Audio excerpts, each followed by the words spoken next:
Ô, meu amigo pastor, meu amigo líder, que honra ter você dentro da jornada de capacitação pastoral. Que honra para mim poder servir a sua vida aqui. O céu gerou isso e eu tô refletindo aqui no mundo físico o que Deus realmente já impulsionou dentro do meu coração já há um tempo. E chegou o momento da gente viver isso juntos. Eu fiz uma estrada, uma carreira dentro de uma grande empresa no país. E em 2015, eu estava como consultora de orçamento ali dentro. E naquele momento o Senhor me removeu, com todos os cortes da empresa. Eu saí naquela leva e eu entendi que era o tempo de Deus de viver o ministério que o Senhor já tinha me prometido há muito tempo. Ninguém é pastor do dia pra noite, A gente vai galgando degraus. Então eu sempre fui uma obreira muito assídua, muito presente. Eu trabalhava muito, embora era de uma denominação que não reconhecia as mulheres no ministério, com cargos eclesiásticos. Mas a gente servia como obreira.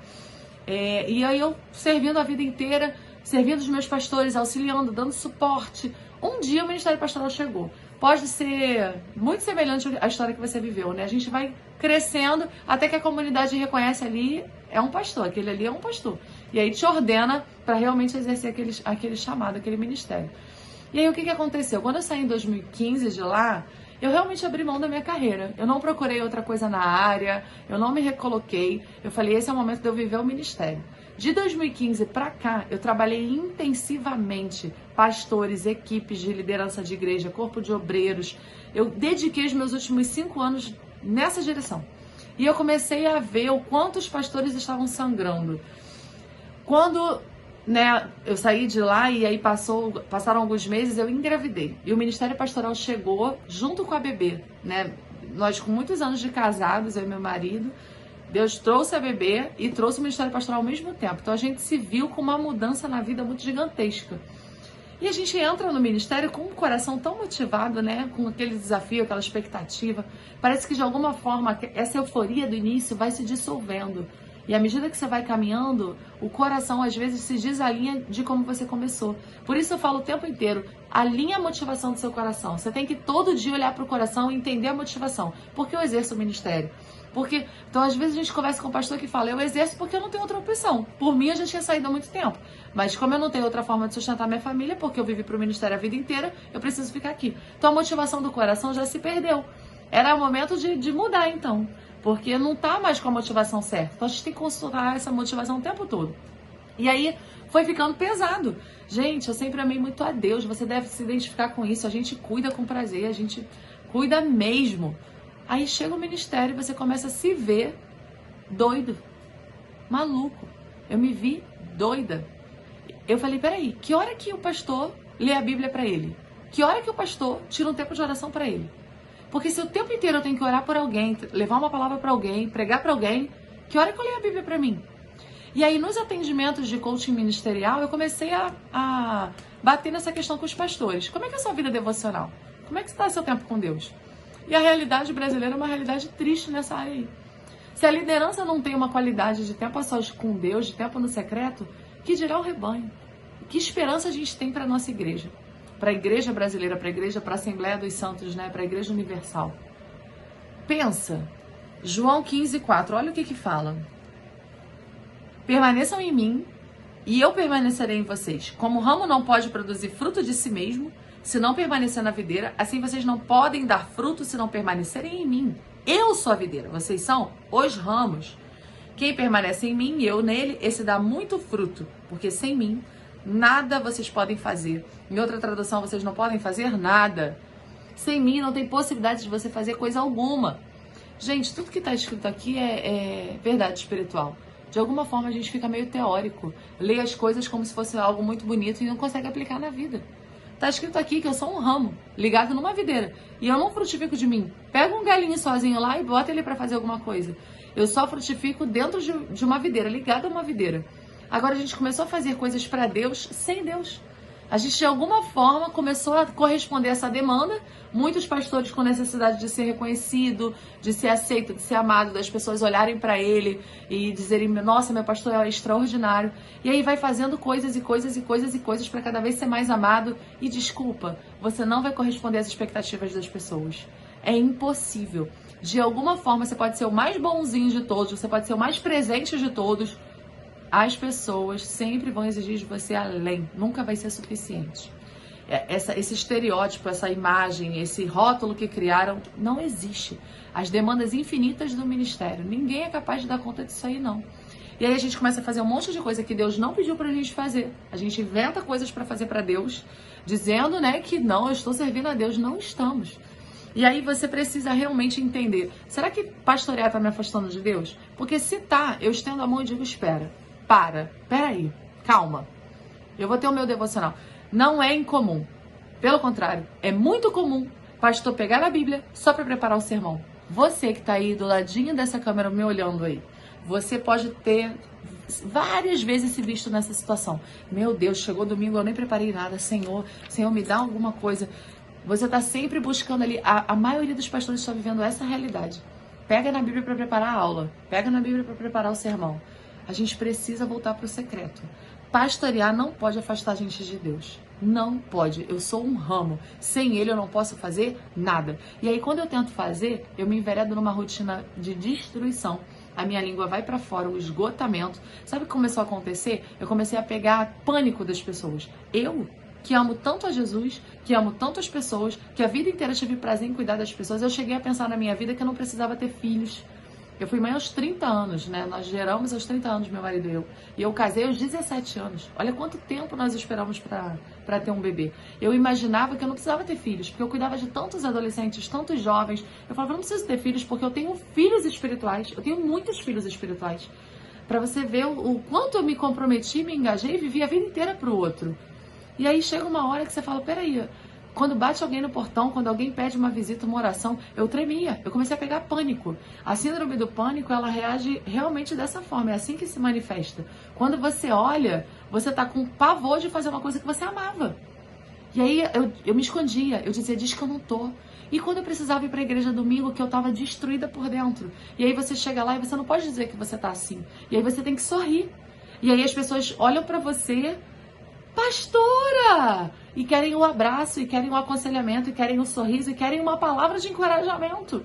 Sendo que quem precisava ser encorajado era eu. Essa história foi me afastando de viver o que Deus tinha pra mim. Se eu não dou um grito e reconheço isso, eu chego à beira da morte. Gente, eu entendo. Se você que tá aí teve algum sentimento alguma vez de dizer, meu Deus, eu acho que eu chegaria ao ponto de tirar minha vida. A gente, às vezes, grita, né? E olha, que isso? Suicídio pastoral? O pastor não pode se suicidar. Por que está acontecendo tanto? Porque não tem como ser sincero, não tem como dizer, não tem como pôr para fora. Não fomos nós que criamos essa imagem. Criaram a imagem e nós decidimos dizer que isso valia pra gente. Você decidiu aceitar vestir isso aí. A roupa que o outro fez, eu visto se eu quiser. Então o outro acha que minha família é margarina. Aí eu digo, não é margarina minha família. Eu sou casada e tenho problemas no meu relacionamento como todo mundo tem. Se tiver alguma crise, a gente senta e conversa como todo casal senta e conversa. Minha filha desobedece às vezes, ela tem 3 anos, e a gente repreende, conversa e corrige como qualquer filho de qualquer pessoa. O que tem de especial? Eu carrego um pó mágico no bolso que me faz super-humana? Se você não põe e não estabelece esse limite, eu aprendi há muitos anos atrás com uma psicóloga, ela falou, você tem braço. O outro vem com o que ele quer, você estende o braço e você diz, até aqui. Isso aqui é o limite, daqui pra cá é meu espaço. Eu só deixo entrar o que eu quero. Então não deixa essa maluquice entrar na sua cabeça e você achar que você tem que corresponder. Não faz o menor sentido. E aí eu gritei. Eu gritei e disse, espera. Eu fiquei 4 meses, né, com o pé no freio. Eu ia ao culto se eu conseguisse ir ao culto, porque me destruía ter que ir ao culto, abraçar, beijar, encorajar e destruída por dentro. E você tá péssimo, mas você chega ali, paz querido, paz querida. E as pessoas chegam perto e vão despejando problemas em cima de você. E você tá ali, aconselha um, aconselha outro. Surreal, surreal. Quando você para, olha para as suas raízes, eu sempre falo isso, Deus trabalhou muito isso no meu coração. Né? A gente, como é que a natureza funciona, né? Você olha no outono, as árvores, elas estão feias demais. Você olha aqueles galhos secos, horríveis. Por quê? Porque a árvore, ela entende que ela não vai ter energia solar suficiente para ela e para nutrir todas as folhinhas também. Então ela joga um ácidozinho na ponta do galho que ela desconecta aquela folha. Aquela folha cai e ela fica seca, muito feia naquela copa. Mas embaixo, toda a energia solar que ela recebe, ela vai canalizando para a raiz dela. Quando vem uma seiva nova, quando a estação muda e ela renasce, aquela seiva está fresca, renovada. E aí você vê a árvore linda que ela vai construir depois desse processo. Enquanto a energia solar é pouca, ela desconecta. Mas a gente quer ir contrário à natureza e dar fruto o ano inteiro. Não existe. Se a natureza respeita as estações, quem é você para dar fruto o ano todo? Quem é você para não ter tempo de descanso? Deus, o soberano, descansou. Ele deu o exemplo, ele ensinou pra gente. E você quer trabalhar de domingo a domingo, você quer aconselhar de madrugada, você quer visitar durante o dia, você vai pirar, vai se perder, vai tentar dar fruto sozinho, não vai funcionar.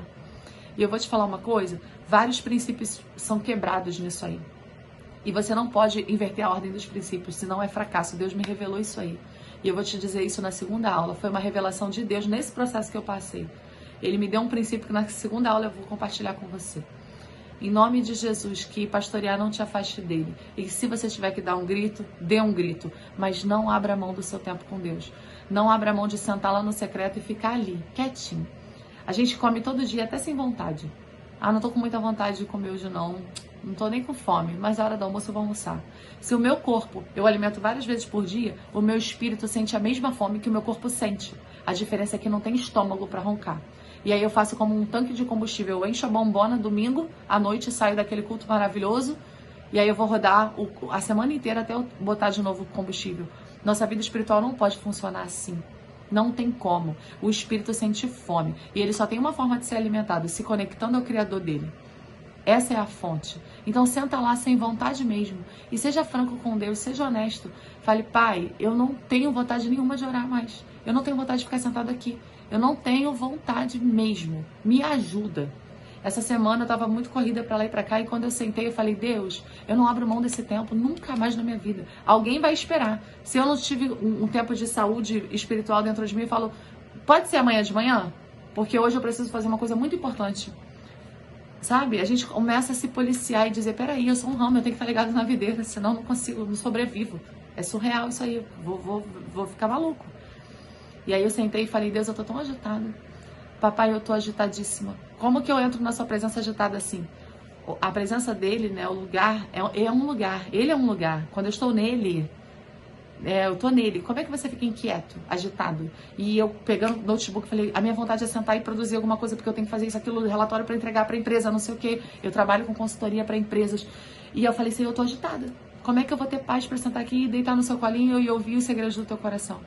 Me ajuda a me acalmar, porque eu não consigo ver Deus agitado, Deus corrido. Ele é supremo, ele tem domínio, governo. E aí eu sentei e falei, me ajuda, me acalma.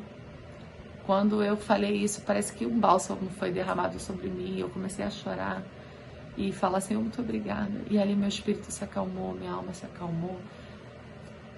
A gente precisa jogar limpo com Deus e dizer, eu não tô com vontade, vai sem vontade mesmo. Você não tem vontade de escovar o dente todo dia, você vai lá e escova. Então senta lá e fica. Senhor, eu tô aqui. E nem todo dia vai ser fogo de artifício, nem todos os dias você vai chorar, falar em mistério, sentir Deus, o arrepio, o frenesi, a explosão. Tem dia que você não sente nada. Mas é a convicção de saber que aquele é o lugar que você precisa estar. Nada me afastou mais de Deus de pastorear. E esse processo me ensinou a nunca mais tentar como um ramo produzir nada de mim. Porque sem ele eu não posso fazer nada.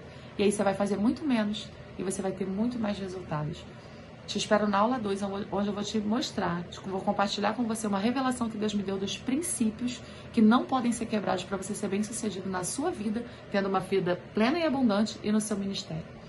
Deus abençoe sua vida, eu vou compartilhar um PDF aqui. Tira um tempo de reflexão em cima disso, baixa o PDF e faz essa tarefa. Deus abençoe sua vida, eu te vejo na próxima aula. Fica na paz.